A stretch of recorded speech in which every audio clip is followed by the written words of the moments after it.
E aí galera, na aula anterior vimos o primeiro filo presente na sua tela, os poríferos. Nesta aula continuaremos estudando a evolução dos metazoários, vendo agora os selenterados, este filo aí. Vamos lá?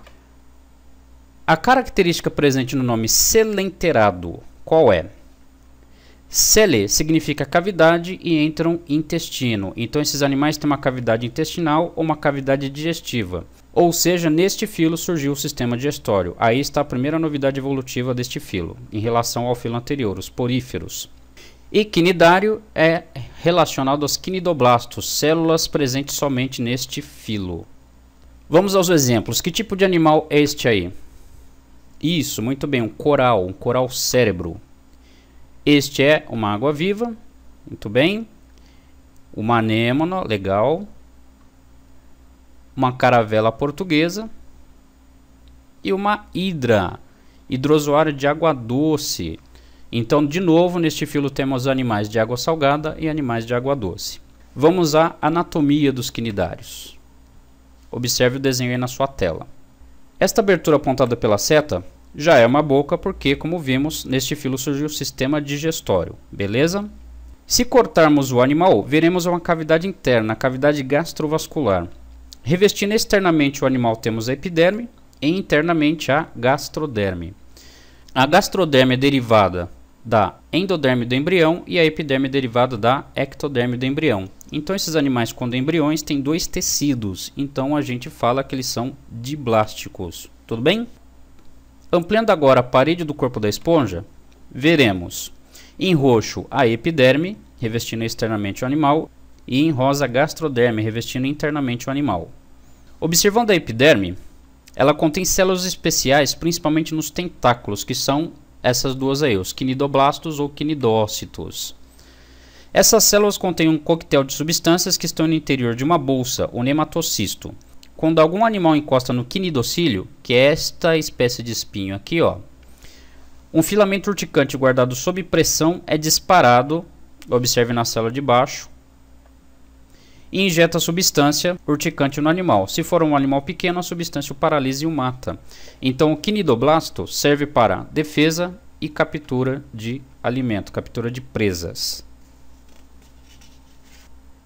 Vamos ao próximo slide. Em relação ao sistema digestório, após a captura da presa, os tentáculos a colocam na cavidade gastrovascular, observe. E acontece a digestão. Essa cavidade então é chamada de gastrovascular porque é altamente ramificada, além de estar presente dentro dos tentáculos também.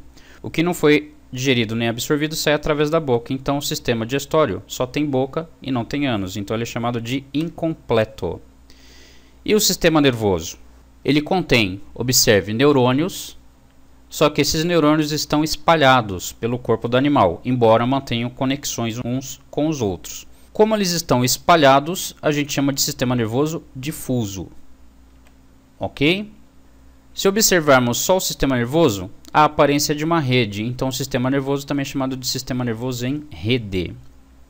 Então, neste filo surgiu o sistema digestório, que é incompleto, e o sistema nervoso, que é difuso. Vamos à reprodução. Existem duas formas básicas de corpo na maioria das espécies. Este aí que está na sua tela é o pólipo, que é um indivíduo séssil ou fixo ao substrato. E temos a medusa, que é livre e natante, portanto é móvel. Os pólipos geram brotos que se destacam e se desenvolvem virando medusas. Medusas são sexuadas, ou seja, existem machos, existem fêmeas. Os machos produzem espermatozoides e as fêmeas produzem óvulos. A fecundação geralmente acontece externamente ao corpo, dá origem a um zigoto, que vira um embrião, que dá origem a uma larvinha multicelular, ciliada e achatada. É a larva plânula.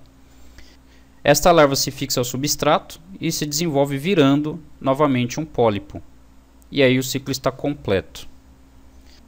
Então há uma geração polipoide, séssil e assexuada, gerando por brotamento uma geração medusoide móvel e sexuada, que gera novamente a geração polipóide através da larva plânula. Cuidado, pessoal, não é o pólipo que vira medusa, é o broto que vira medusa. E não é a medusa que vira pólipo, é a larva plânula que vira o pólipo, ok? Como você tem uma geração polipóide se alternando com uma geração medusoide, e uma geração polipóide que é fixo e assexuada, gerando uma geração medusoide que é móvel e sexuada, que por sua vez novamente gera a geração polipóide, esse esquema é chamado de alternância de gerações ou metagênese. Há algumas diferenças em relação a algumas espécies. Por exemplo, nos quinidários do gênero Obelia, a diferença está no pólipo, que é colonial. Observe, o pólipo se desenvolve, aumenta de tamanho, gera brotos, e esses brotos na verdade viram pólipos de novo, e esses pólipos não se destacam, então aí temos uma colônia de 2 indivíduos. Outro broto, uma colônia de 3 indivíduos. Observe que esses pólipos aí têm formatos diferentes, portanto têm funções diferentes. Os que têm os tentáculos são chamados de pólipos gastrozoides e são responsáveis pela alimentação da colônia. E este outro aí, ó, é chamado de pólipo gonozoide e é responsável pela reprodução da colônia. Na época de reprodução surgem brotos no pólipo gonozoide, esses brotos se destacam e viram as medusas. Medusa, macho e fêmea, produzem gametas que se encontram, tem a fecundação gerando um zigoto que vira uma larva plânula que se fixa ao substrato e vira novamente um pólipo que dá origem à nova colônia. No gênero Aurelia, observe, a diferença está na forma como os brotos são formados. Observe, temos aí um pólipo, os brotos são formados exatamente ali, ó, entre os tentáculos, e são estruturas bem parecidas e que se repetem, que tem um formato mais ou menos de um cinzeiro, né? Então esse esquema de geração de brotos é chamado de estrobilização. Aí está a diferença do gênero Aurelia. Esses brotos se destacam e se transformam em uma forma intermediária chamada de éfira. A éfira se desenvolve e vira a medusa. Macho e fêmea produzem gametas. Neste caso, a fecundação acontece na cavidade gastrovascular, então ela é chamada de fecundação interna. O embrião dá origem à larva plânula, que se fixa ao substrato e dá origem de novo ao pólipo.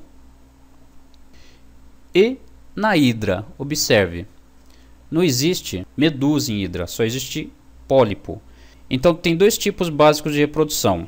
Por exemplo, essa hidra aí pode formar o broto, esse broto se destaca e se desenvolve ao lado da hidra mãe. É a assexuada, por brotamento também. E tem a sexuada em que há formação de espermatozoides, formação de óvulo na outra hidra. A fecundação é na parede externa do corpo, então é externa, né? Surge um brotinho e esse broto se destaca e se desenvolve novamente uma nova hidra. A diferença do broto da esquerda aqui para o broto da direita aqui é que esse aqui, como veio de reprodução assexuada, não existe variabilidade genética entre esse broto e a hidra que deu origem. Este aqui, como veio de reprodução sexuada, existe variabilidade genética, certo?